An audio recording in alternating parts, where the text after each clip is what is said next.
Now we're looking at stabilizing selection. Again, we have our bell curve. We have what is considered quote-unquote average, quote-unquote above or below average.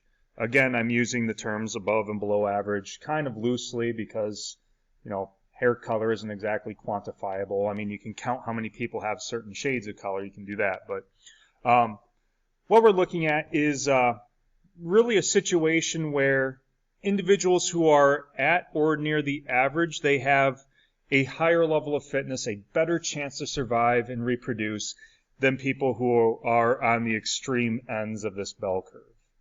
And what happens as a result of these people having, or organisms I should say, an advantage is they can survive better than these guys, meaning these guys kind of struggle to survive.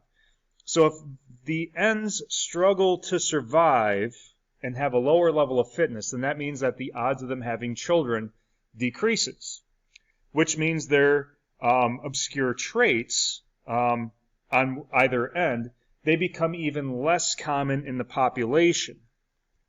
So they're already very low, but they decrease even further. And what we see as a result of more people having an average is an increase in what's already common.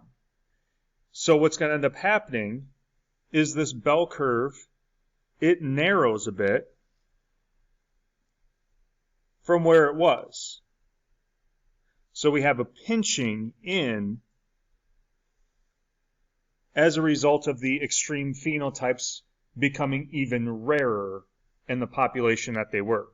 So we got stabilizing selection in this case because it's already at the average. The average isn't shifting left or right. It's staying right where it currently is. Just even more people have that phenotype, and it really kind of stabilizes that the average is where it was and where it's going to continue to be until one of the new extremes, for some reason, has a selective advantage in terms of survival.